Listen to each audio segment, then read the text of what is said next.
Bab 53, lihat saja nanti. Kak Siddhartha? Para preman berlari ke arah Siddhartha dan membantunya berdiri. Akhirnya mereka baru menyadari jika bagian selangkangan Siddhartha seperti kehilangan kendali. Darah tidak berhenti mengalir keluar. Para preman membuka celananya dan melirik ke dalam. Mereka merasa selangkangan mereka sendiri begitu dingin. Apa yang mereka lihat di dalamnya mengerikan dan membuat orang tidak sanggup melihatnya. Sialan! Kak Siddhartha, bagian itu milikmu terluka sampai begitu parah. Sial! Siapa yang melakukan ini padamu? Kak Siddhartha, bagaimana rasanya sekarang? Pemuda bernama Siddhartha itu berkeringat dingin dan hampir pingsan karena kesakitan. Tubuh bagian bawahnya sudah benar-benar mati rasa. Bocah, apa kamu yang melakukannya? Melihat Dirga berjalan perlahan, orang-orang di sekitar Siddhartha pun terkejut dan marah. Jumlah mereka begitu banyak, tetapi tidak ada satupun dari mereka yang menyadari kapan, di mana, dan bagaimana orang itu menyerang. Namun, tidak ada waktu untuk memikirkan hal itu. Mereka harus membawa Siddhartha ke rumah sakit secepatnya. Karena jika mereka terlambat sedikit saja, bisa jadi bagian bawah milik Siddhartha tidak bisa terselamatkan. Bocah, lihat saja nanti. Kami akan mengingatmu. Kami tidak akan mengampunimu kalau kamu berani melakukannya. Setelah berbicara demikian, sekelompok preman itu membawa Siddhartha yang terluka parah pergi secepat kilat. Dirga mendorong kursi roda ke depan Rina. Lalu dia membungkuk dan menggendong Rina. Tubuh Rina ringan seperti bulu. Aroma bunga terpancar samar dari tubuhnya. Ah! Rina berteriak. Untuk pertama kali dalam hidupnya, dia bersentuhan sedekat itu dengan pria asing. Ketika dia masih berpikir panjang, Rina sudah terduduk kembali di kursi roda. Dirga mendorongnya dan kembali ke toko bunga. Toko itu bersih, rapi, dan harum, sama seperti pemiliknya. Terima kasih. Rina akhirnya pulih dari rasa keputusasaan yang dia rasakan barusan dan menatap Dirga dengan penuh rasa terima kasih.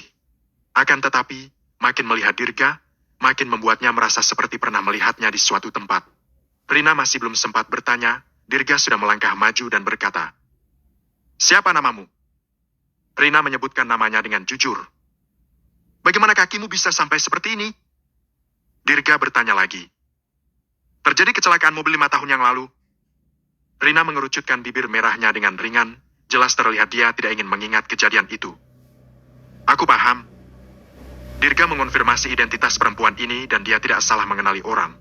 Kemudian, Dirga membungkuk lagi dan mengulurkan tangan untuk meraih paha Rina. "Ah!" Rina berseru, tidak mengerti apa yang dimaksud Dirga saat ini. "Kamu, apa yang mau kamu lakukan?" Dirga tidak menjawab. Sebaliknya, dia meremas kakinya dari atas ke bawah untuk membentuk kembali tulang kakinya dan mengaktifkan pembuluh darahnya. Namun, di mata Rina, perilaku aneh Dirga layaknya seorang penjahat yang menyentuh kakinya dari atas sampai bawah. Sungguh menjijikan.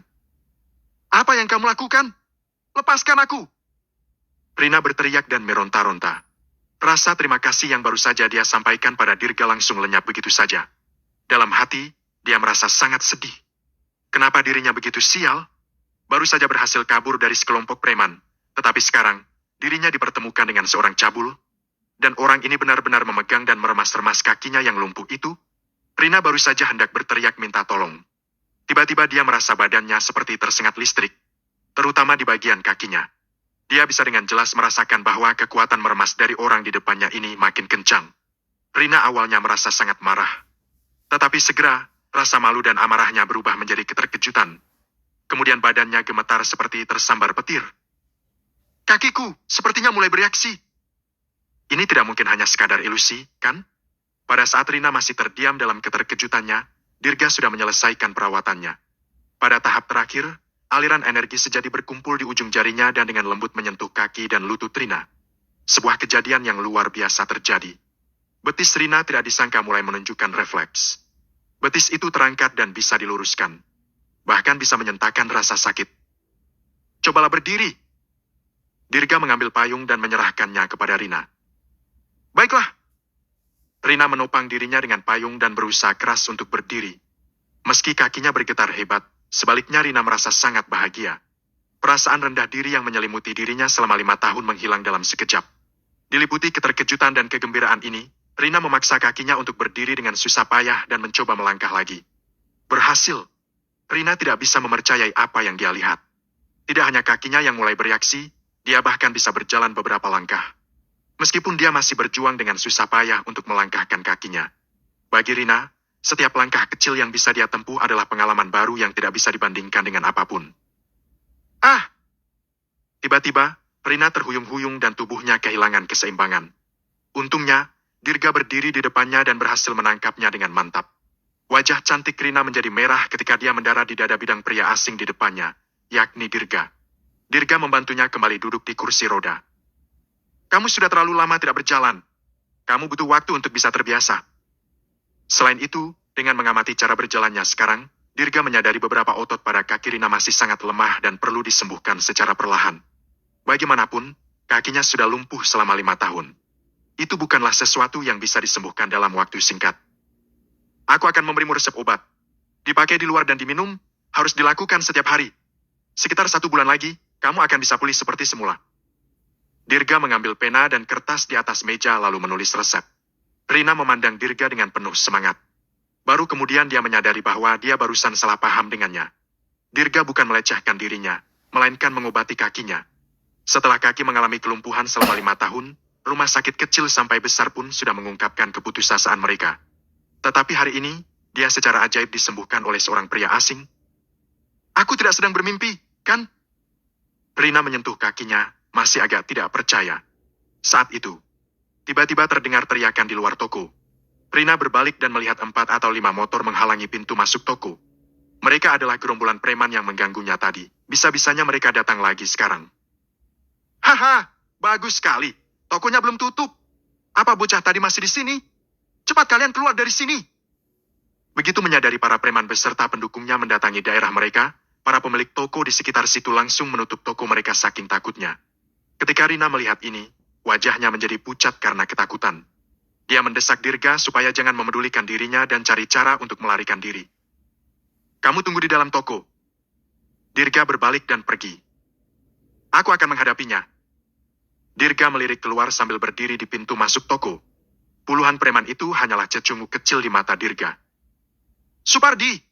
Itu orangnya. Itu dia. Aku tidak tahu teknik apa yang dia gunakan untuk memukul bagian bawah Kak Sidarta sampai darah tidak berhenti mengalir. Para preman yang baru saja melarikan diri, sambil berdiri mengitari ketua mereka, sambil menunjuk ke arah Dirga dan berteriak. Ketika pria yang dipanggil Supardi melihat sosok Dirga, dia sangat takut hingga rohnya terlihat seperti keluar dari tubuhnya. Bukankah ini Raja Naga? Supardi begitu bersemangat hingga dia buru-buru melangkah maju dan membungkuk, lalu menyapa. Tuan Dirga, bab 54, gelar Aris. Supardi jelas bukanlah orang lain. Tepat sekali hari ini di Gedung Harimau Emas, Parmen Sundara, yang dipekerjakan oleh keluarga Sundara, mencari masalah dengan Dirga. Akibatnya, Dirga memberinya pelajaran. Saat ini, Supardi baru saja menjalankan perintah Dirga untuk menghancurkan tempat keluarga Sundara, memukuli Parmen hingga sekarat, lalu melemparkannya ke sungai. Kemudian, dia mendengar kabar jika anak buahnya, Sidarta, dipukuli oleh seseorang di toko bunga. Supardi pun langsung membawa anak buahnya dan bergegas menuju tempat kejadian. Akan tetapi, dia tidak pernah menyangka akan bertemu lagi dengan Dirga di pintu masuk toko bunga. Pada saat ini, seluruh badan Supardi seperti mati rasa. Kenapa anak buahnya malah menyinggung orang hebat seperti Dirga? Hati Supardi seperti masuk ke dalam jurang. Dia memberanikan diri untuk maju dan menyapa. Bisa dibilang dia juga pasrah, tinggal menunggu untuk dihukum. Dia sendiri juga merasa bahwa satu tangannya lagi sepertinya juga akan hilang. Melihat situasi ini, semua anak buah di belakang Supardi pun ketakutan. Terutama anak buah Sidarta, satu persatu dari mereka mulai ketakutan dan wajah mereka pucat pasi. Mereka tidak akan pernah menyangka bahwa ketua yang mereka andalkan, begitu melihat orang ini, bisa menjadi begitu patuh. Namun, tidak tahu pasti siapa yang akan memberi pelajaran kepada siapa. Bagaimana urusan yang kusuruh kamu untuk bereskan? Dirga tidak melanjutkan masalah barusan, melainkan bertanya tentang perkembangannya. Semuanya sudah beres? Tutur Supardi dengan tergesa-gesa. Anggota tubuh Parmen sudah dibuat patah oleh mereka, lalu dilemparkan ke sungai di pinggiran kota. Dan sudah ada orang yang berjaga di sana, setidaknya dia tidak akan bisa naik ke daratan malam ini. Dirga mengangguk puas. Kemudian, suaranya berubah dan dia bertanya. Sidarta barusan itu, apa mereka semua adalah anak buahmu? Ya. Hati Supardi yang baru saja merasa lega, tiba-tiba berdegup kencang lagi. Lalu dia berkata dengan ketakutan. Mereka masih belum mengenalmu, Tuan Dirga. Nantinya aku akan memberikan mereka pelajaran supaya mereka tidak akan pernah lupa. Ya, Mereka tidak boleh sampai lupa. Dirga berkata dengan nada dingin. Tapi bukan masalah kenal aku atau tidak, tapi mereka melakukan perbuatan ilegal di luar sana. Kelak, didik anak buahmu dengan baik. Kalau sampai ada yang kedua kalinya, aku yang akan turun tangan. Supardi yang dipenuhi keringat dingin berulang kali menjawab. Enyah semuanya. Dirga berbalik badan dan kembali ke toko bunga. Supardi merasa lega dan mundur selangkah demi selangkah. Ketika dia berbalik, wajahnya menjadi serius dan dia memelototi anak buah Sidarta, lalu menggertakkan giginya karena benci. Segera tangkap para preman itu dan beri mereka pelajaran. Suruh mereka keluar dan jangan sampai berbuat masalah lagi. Anak buah Sidarta semuanya sangat ketakutan. Supardi, ampuni kami, Supardi. Tetapi, tidak peduli bagaimana mereka memohon, bagaimana mungkin Supardi bisa mengampuni mereka. Barusan gerombolan preman ini sangat sombong ketika menindas Rina, namun, sosok mereka saat ini sungguh menyedihkan. Setelah terdengar tangisan menyedihkan mereka, anak buah Supardi menyeret orang-orang itu dan menaiki motor, lalu dengan cepat melarikan diri dari tempat kejadian. Saat ini, di dalam toko bunga, Rina melihat adegan yang terjadi di luar dan sangat terkejut hingga mulutnya menganga lebar. Awalnya, dia khawatir Dirga akan dipukuli sewaktu dia keluar. Tidak disangka, jika para preman itu melihat Dirga seperti tikus melihat kucing. Terutama ketua mereka yang memulai duluan, dia sangat ketakutan hingga tidak bisa berbuat apa-apa. Sebaliknya, Dirga malah memberi pelajaran ke gerombolan preman yang barusan mengganggunya itu. Bisa dibilang dia membantu Rina secara tidak langsung. Jangan khawatir, mereka tidak akan berani datang lagi ke sini. Dirga tidak menyangka akan bertemu orang yang dia kenal secara kebetulan. Setelah gertakan barusan, sekelompok preman ini pasti akan bersembunyi setiap melewati jalanan ini. Kamu juga harus bersiap-siap untuk menyelesaikan pekerjaan dan pulang lebih awal. Melihat tidak ada lagi yang harus dilakukan di sini, Dirga pun mohon pamit. Tuan Dirga! Rina mendengar orang-orang itu dan dengan hormat memanggil Dirga dengan sebutan Tuan Dirga. Dia pun memanggil dan mengejarnya dengan kursi roda. Terima kasih sudah banyak membantuku. Aku benar-benar tidak tahu bagaimana harus berterima kasih padamu. Sama-sama. Tutur Dirga. Jalanin kehidupanmu baik-baik kelak. Tuan Dirga. Rina menatap punggung Dirga dan memanggil lagi. Setidaknya beritahu aku siapa namamu. Namaku. Dirga berhenti sejenak. Aris dan Warta. Setelah berkata demikian, Dirga pergi tanpa menoleh lagi ke belakang. Pada saat yang sama, dia mengulurkan tangannya untuk menyeka wajahnya dan kembali ke wajah yang sesungguhnya. Tentu saja, alasan mengapa Rina tidak bisa mengenali Dirga barusan karena Dirga mengubah wajahnya untuk sementara. Guru ke-20 Dirga adalah pembunuh misterius dengan panggilan 1000 wajah. Melalui gurunya, Dirga bukan hanya mempelajari ilmu membunuh terbaik, tetapi juga keterampilan misterius untuk mengubah wajah. Wajahnya dapat diubah kapan saja dan di mana saja. Kejadian barusan sangat terburu-buru. Dirga juga terburu-buru untuk menyelamatkannya. Pada saat yang sama, dia tidak ingin membangkitkan rasa muak dan memberikan penjelasan yang tidak perlu pada Rina. Oleh karena itu, Dirga mengubah wajahnya dan menyembunyikannya dari Rina. Ketika Supardi datang menghampiri mereka, Dirga menghilangkan teknik mengubah wajahnya dan membuat mereka mundur. Pada saat yang sama, nama Dirga yang aslinya Aris itu juga bukan sembarangan dibuat. Dia mewarisi gelar Aris dari guru keempat dan berjanji untuk meneruskan nama Aris itu dan lebih mengembangkannya lagi. Karena guru keempat Dirga pernah menjadi dewa perang Usangka dan bergelar Aris. Sejauh ini, hanya ada mereka bertiga di antara para dewa perang dari Provinsi Sambina. Mereka sangat luar biasa dan sudah memperoleh gelar kemuliaan tertinggi. Nama dewa perang Aris yang dulu menggema di seluruh dunia, tetapi sekarang tidak dipedulikan oleh siapapun. Aris dan Warta. Rina memandang punggung Dirga yang pergi menjauh dan menyimpan nama ini di dalam hati untuk selamanya. Kemudian, Rina kembali ke toko dan mulai mencoba bangkit berdiri dan berjalan lagi. Meskipun dia limbung, entah kenapa dia menikmati kesusahannya itu. Tidak lama kemudian, sebuah mobil patroli tiba-tiba berhenti di depan toko. Maaf, Rina, aku lembur hari ini, makanya terlambat datang. Saat ini, Mila dengan pakaian biasa dan terlihat santai masuk ke toko bunga. Tiba-tiba, dia menyadari teman baiknya ternyata sudah bisa berjalan dengan payung sebagai sanggahannya.